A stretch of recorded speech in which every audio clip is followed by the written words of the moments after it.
ನೋಡಿ, ಮಂಡ್ಯದಲ್ಲಿ ಬೇಬಿ ಬೆಟ್ಟ ಅದರ ಬಳಿ ಟ್ರಯಲ್ ಬ್ಲಾಸ್ಟನ್ನು ನಡೆಸಬೇಕು ಅಂತೇಳಿ ಬಹಳ ದಿನಗಳಿಂದ ಒಂದಷ್ಟು ಪ್ಲಾನಿಂಗ್ಗಳಾಗ್ತಾ ಇತ್ತು. ಆದರೆ ಅಲ್ಲಿ ಟ್ರಯಲ್ ಬ್ಲಾಸ್ಟ್ ನಡೆಸುತ್ತೋ ಇಲ್ಲೋ ಗೊತ್ತಿಲ್ಲ. ಆದರೆ ಸರ್ಕಾರದ ವತಿಯಲ್ಲಿ ಮಾತ್ರ ಒಂದು ಬ್ಲಾಸ್ಟ್ ಆಗುವಂಥ ಸುದ್ದಿ ಇವತ್ತು ರಿಪಬ್ಲಿಕ್ ಕನ್ನಡ ಬ್ರೇಕ್ ಮಾಡಿತ್ತಿದ್ದು ನಮ್ಮಲ್ಲಿ ಮಾತ್ರ ಇರುವಂಥ ಸುದ್ದಿ. KRS ಡ್ಯಾಮ್ಗೆ ಗಂಡಾಂತರ ಜೊತೆಗೆ ಸಂಕಷ್ಟ ಕೂಡ ಇದೆ ಅನ್ನುವ ಸುದ್ದಿ ಎಲ್ಲರಿಗೂ ಕೂಡ ಗೊತ್ತಿತ್ತು. ಸರ್ಕಾರದ ನಷ್ಟ ಅಂತ ಕೂಡ ಹೇಳಿದ್ವಿ ನಾವು. ಸಾಲು ಸಾಲು ಹಗರಣಗಳ ಮಧ್ಯೆ ಮತ್ತೊಂದು ಸ್ಫೋಟಕ ಸುದ್ದಿಯನ್ನು ಬ್ರೇಕ್ ಮಾಡಿದ್ದು ನಿಮ್ಮ ರಿಪಬ್ಲಿಕ್ ಕನ್ನಡ. ಇದು ನಮ್ಮಲ್ಲಿ ಮಾತ್ರ ಇರುವಂಥ ಎಕ್ಸ್ಕ್ಲೂಸಿವ್ ಸುದ್ದಿ. ಏನು ಸುದ್ದಿ ಅಂತಂದರೆ, ಈಗ CM ಸಿದ್ದರಾಮಯ್ಯ ಅವರ ಅಪರ ಕಾರ್ಯದರ್ಶಿ ಇದ್ದಾರಲ್ಲ, ಅಪರ ಕಾರ್ಯದರ್ಶಿ ಅವರು ಈ ಹಿಂದೆ ಮಂಡ್ಯ ಜಿಲ್ಲಾಧಿಕಾರಿ ಆಗಿದ್ದಾಗ ಬೇಬಿ ಬೆಟ್ಟದಲ್ಲಿ ಇಲ್ಲೀಗಲ್ ಸ್ಟೋನ್ ಮೈನಿಂಗ್ ಅನ್ನ ಮಾಡ್ತಾರೆ, ಕಲ್ಲು ಗಣಿಗಾರಿಕೆಯನ್ನ ಮಾಡ್ತಾ ಇರ್ತಾರೆ. ಎಲ್ಲ ಅಂದ್ಕೊಂಡಿರ್ತಾರೆ ನೋಡಿ, ಇವರೇ ಆ ಅಧಿಕಾರಿ, ನೋಡ್ಕೊಳ್ಳಿ ಚೆನ್ನಾಗಿ. ಎಲ್ಲ ಅಂದ್ಕೊಂಡಿರ್ತಾರೆ, ಓ ಇಲ್ಲಿ ಸರ್ಕಾರದ ಆದೇಶದ ಮೇರೆಗೆ, ಅಧಿಕಾರಿಗಳ ಅನುಮತಿಯ ಮೇರೆಗೆ ಇಲ್ಲಿ ಗಣಿಗಾರಿಕೆ, ಕಲ್ಲು ಗಣಿಗಾರಿಕೆ ನಡೀತಾ ಇದೆ ಅಂತೇಳಿ. ಅಲ್ಲಿ ರೋಡ್ ಇರೋದಿಲ್ಲ, ಮರಗಳನ್ನು ನಾಶ ಮಾಡಿರ್ತಾರೆ, ಎಷ್ಟೊಂದು ಸಮಸ್ಯೆಗಳಾಗಿರುತ್ತೆ. ಇಷ್ಟೆಲ್ಲ ಆದಮೇಲೆ ಆ ಬೇಬಿ ಬೆಟ್ಟದಲ್ಲಿ ಅಕ್ರಮ ಗಣಿಗಾರಿಕೆಯನ್ನು ನಡೆಸಿ ಕೋಟಿ ಕೋಟಿ ಲೂಟಿ ಮಾಡಿದ್ದಾರೆ, ಕೋಟಿ ಕೋಟಿ ಲೂಟಿಯನ್ನು ಮಾಡಿದ್ದಾರೆ. ಇದು ಈಗ ಸರ್ಕಾರಕ್ಕೆ ಮತ್ತೊಂದು ಕಂಟಕ. ಬೇಬಿ ಬೆಟ್ಟದಲ್ಲಿ ಅಕ್ರಮ ಗಣಿಗಾರಿಕೆ ನಡೆಸಿ ಇದೇ ಅಧಿಕಾರಿ, ನೋಡಿ ನನ್ನ ಬಲಭಾಗದಲ್ಲಿ ಫೋಟೋ ನಿಮಗೆ ತೋರಿಸ್ತಾ ಇದ್ದೀವಲ್ಲ, ಇದೇ ಅಧಿಕಾರಿ ಇವತ್ತು CM ಸಿದ್ದರಾಮಯ್ಯ ಅವರ ಅಪರ ಕಾರ್ಯದರ್ಶಿ ಆಗಿದ್ದಾರೆ. 12 ಜನ ಅಧಿಕಾರಿಗಳು ಭಾಗಿಯಾಗಿದ್ದಾರೆ ಅಕ್ರಮದಲ್ಲಿ. 12 ಜನ ಅಧಿಕಾರಿಗಳು. ಜಿಯಾ ಉಲ್ಲಾ ಅಪರ ಕಾರ್ಯದರ್ಶಿ, ಮಂಡ್ಯ ಜಿಲ್ಲಾಧಿಕಾರಿ ಆಗಿದ್ದಾಗ ಕೊಟ್ಟಿದ್ರು, ಓ ಮಾಡ್ಕೊಳ್ಳಿ ಅಂಥೇಳಿ ಮಾಡ್ಕೊಂಡ್ರು. ಚೆನ್ನಾಗಿ ಅದನ್ನ ತಗೊಂಡ್ರು, ಕೊರೆದು ಕೊರೆದು ಕೊರೆದು ಅವತ್ತು ಬೇಬಿ ಬೆಟ್ಟ ನೋಡಿ ಹೆಂಗೆ ಮಾಡಿದ್ದಾರೆ. ಬೇಬಿ ಬೆಟ್ಟ ಕೊರೆದಷ್ಟೇ ಅಲ್ಲದೆ KRS ಡ್ಯಾಮ್ಗೆ ಸಂಕಷ್ಟವನ್ನು ತಂದಿಟ್ಟಿದ್ದಾರಲ್ಲಿ.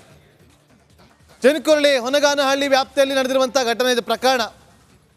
ಲೋಕಾಯುಕ್ತಗೆ ಕಂಪ್ಲೇಂಟ್ ಆಗಿರುತ್ತೆ, ACB ಇರುತ್ತೆ, ACB ಕಂಪ್ಲೇಂಟ್ ಆಗಿರುತ್ತೆ, ACB ಆಗಿ ಈಗ ಲೋಕಾಯುಕ್ತ ಬರುತ್ತೆ. ಲೋಕಾಯುಕ್ತ ಅಧಿಕಾರಿಗಳು ವರದಿನ ಸಲ್ಲಿಕೆ ಮಾಡಿದಾಗ ಅಧಿಕಾರಿಗಳ ಕಳ್ಳಾಟ ಬಯಲಾಗಿದೆ. ಮತ್ತಷ್ಟು ಮಾಹಿತಿಯನ್ನು ಕೊಡೋದಕ್ಕೆ ನಮ್ಮ ಮಂಡ್ಯ ಪ್ರತಿನಿಧಿ ಆನಂದ್ ಈಗ ಲೈವ್ನಲ್ಲಿ ಜಾಯ್ನ್ ಆಗಿದ್ದಾರೆ. ಆನಂದ್, ಅಲ್ಲ, ಬೇಬಿ ಬೆಟ್ಟದಲ್ಲಿ ಟ್ರಯಲ್ ಬ್ಲಾಸ್ಟ್ ನಡೆಸೋದಕ್ಕೆ ಅಂತೇಳಿ ಎಲ್ಲ ಪ್ಲಾನಿಂಗ್ಗಳು ನಡೀತಾ ಇತ್ತು. ಆದರೆ ಸರ್ಕಾರದ ಮಟ್ಟದಲ್ಲೇ ಬ್ಲಾಸ್ಟ್ ಆಗುವಂಥ ಸುದ್ದಿ ಇದು. ಹೇಗೆ ಇವರೆಲ್ಲ ಅಕ್ರಮ ಮಾಡಿದ್ರು, ಯಾಕೆ ಗೊತ್ತಾಗಿಲ್ಲ ಎಷ್ಟು ದಿನ ಅಂತ?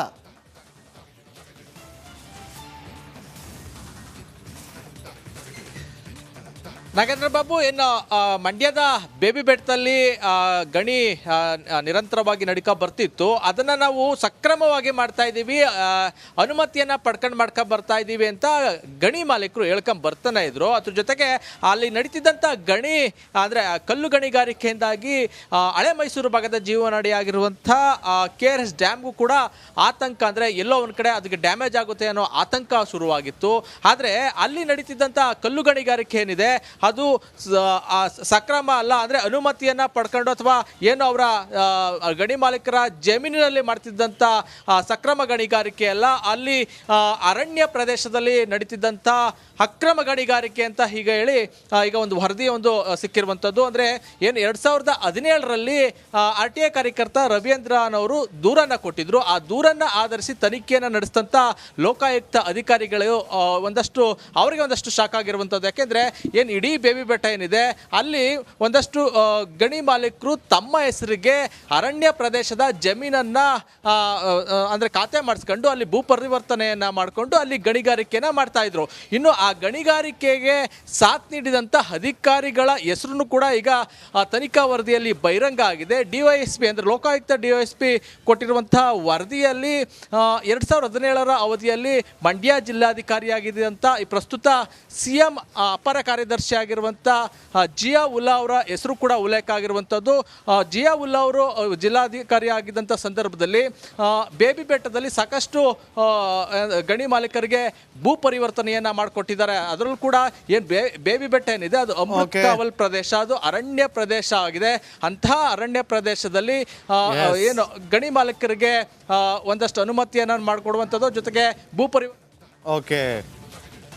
ವಾಲ್ಮೀಕಿ ಹಗರಣ ಬೆಳಕಿಗೆ ಬಂದ ಬಳಿಕ CM ಸಿದ್ದರಾಮಯ್ಯ ಅವರಿಗೆ ಏನೇ ಕೇಳಿದ್ರು ಕೂಡ ಯಾವುದೇ ರೀತಿಯಂಥ ಪ್ರತಿಕ್ರಿಯೆ ಕೊಡ್ತಾ ಇರಲಿಲ್ಲ. ಆದರೆ ಕಳೆದ 3 ದಿನಗಳ ಬೆಳವಣಿಗೆಯನ್ನು ಗಮನಿಸ್ತಾ ಬಂದರೆ ಈಗ ಸಿದ್ದರಾಮಯ್ಯ ಅವರ ಹೇಳಿಕೆಯಲ್ಲೇ ಒಂದಷ್ಟು ಬದಲಾವಣೆಗಳಾಗ್ತಾ ಇದೆ.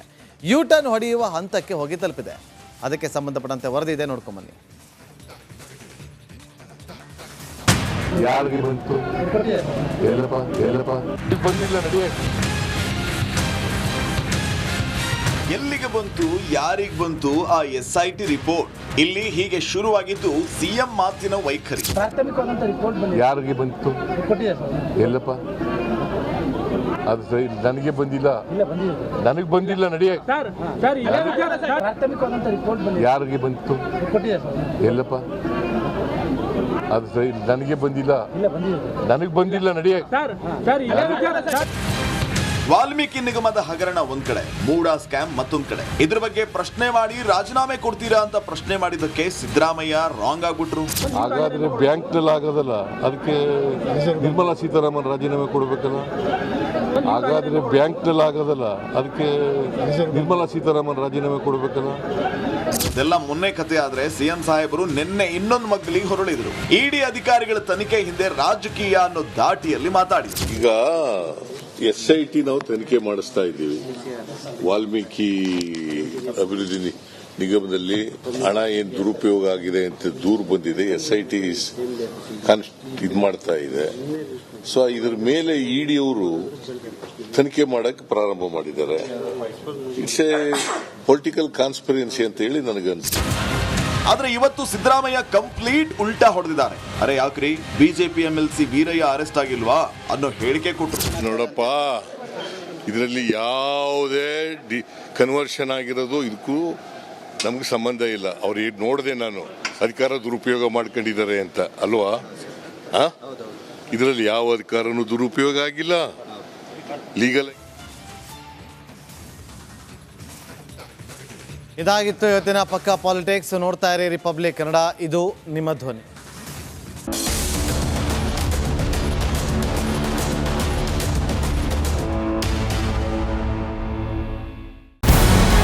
ನಮಸ್ಕಾರ, ಕರ್ನಾಟಕ ಪ್ರೈಮ್ ಟೈಮ್ಗೆ ಸ್ವಾಗತ.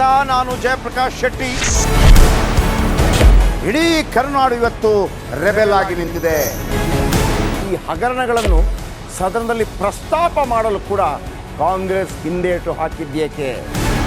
ನಿಮ್ಗೆ ಸಂಬಳ ಅದಕ್ಕೆ, ನಿಮಗೆ ವಾಹನ ಅದಕ್ಕೆ, ನಿಮಗೆ ವೆಪನ್ ಅದಕ್ಕೆ, ನೀವು ಅದನ್ನು ಸೆರೆ ಹಿಡಬೇಕಾಗಿತ್ತು. ನೀವು ವಿದ್ಯುತ್ ಬರ ಇದೆ ಅಂತ ಹೇಳ್ತಾ ಇದ್ದೀರಿ, ಎಲ್ಲಿ ಬರ ಇದೆ ನೀವು ಹೇಳಬೇಕು. ಪಾಕಿಸ್ತಾನ್ ಆಕ್ಯುಪೈಡ್ ಕಾಶ್ಮೀರ್ ಅದು ಎಂದೆಂದಿಗೂ ನಮ್ಮದು. 40 ಮೆಷಿನ್ಗಳು ತಂದಿತ್ತು ನೋಟ್ ಎಣಿಸುವುದಕ್ಕೆ, ಅದೇ ಹಾಳಾಯಿತು. ಮಥುರಾದ ಗಲಾಟೆ ಇದೆಯಲ್ಲ, ಅದು ಸ್ಥಳೀಯವಾಗಿ ಕೂತು ಪರಿಹರಿಸಬಹುದಾದಂಥ ಕಾನೂನಿದೆ. ಗ್ಯಾರಂಟಿ ಯೋಜನೆಯಿಂದ ನಷ್ಟ ಆಗಿದೆ, ಲಾಭ ಆಗಿದೆ, ದಯವಿಟ್ಟು ಹೇಳಿ. Dawood Ibrahim most wanted criminal ಯಾವಾಗಾದ ಅಂದರೆ ಇಲ್ಲಿ ತನಕ ಭಾರತ ದೇಶದಲ್ಲಿ ಓರ್ವ ದಲಿತ ಪ್ರಧಾನಿಯಾದಂಥ ಇತಿಹಾಸವೇ ಇಲ್ಲ. ರಿಪಬ್ಲಿಕ್ ವರ್ಲ್ಡ್ ಆಪ್ ಇದು ಕೇವಲ ಅಪ್ಲಿಕೇಶನ್ ಅಲ್ಲ, ಸಮಗ್ರ ಸುದ್ದಿಗಳ ಸಂಪರ್ಕ ಮಾರ್ಗಕ್ಕೆ ಕ್ರಾಂತಿಕಾರಿ ಬದಲಾವಣೆ. ರಿಪಬ್ಲಿಕ್ ವರ್ಲ್ಡ್ ಆಪ್ ಕೇವಲ ಸುದ್ದಿ ಅಪ್ಲಿಕೇಶನ್ ಅನ್ನ ಪರಿಚಯ ಮಾಡ್ತಾ ಇಲ್ಲ, ಬದಲಾಗಿ ಡಿಜಿಟಲ್ ಸುದ್ದಿ ಬಳಕೆಯ ಹೊಸ ಯುಗಕ್ಕೆ ನಾಂದಿ ಹಾಡ್ತಾ ಇದೆ. ಇದೊಂದು ಬ್ರೇಕಿಂಗ್ ನ್ಯೂಸ್, ಪ್ರಭಾವಶಾಲಿ ಕಾರ್ಯಕ್ರಮಗಳಿಗೆ ಗಟ್ಟಿಯಾದ ವೇದಿಕೆ. ರಿಪಬ್ಲಿಕ್ ವರ್ಲ್ಡ್ ಅಪ್ಲಿಕೇಶನ್ ಈಗ ಲೈವ್ ಆಗಿದೆ. ಗೂಗಲ್ ಪ್ಲೇಸ್ಟೋರ್ ಮತ್ತು ಆಪಲ್ ಆಪ್ ಸ್ಟೋರ್ ಎರಡರಲ್ಲೂ ಲಭ್ಯವಿದೆ. ಈಗಲೇ ಡೌನ್ಲೋಡ್ ಮಾಡಿ.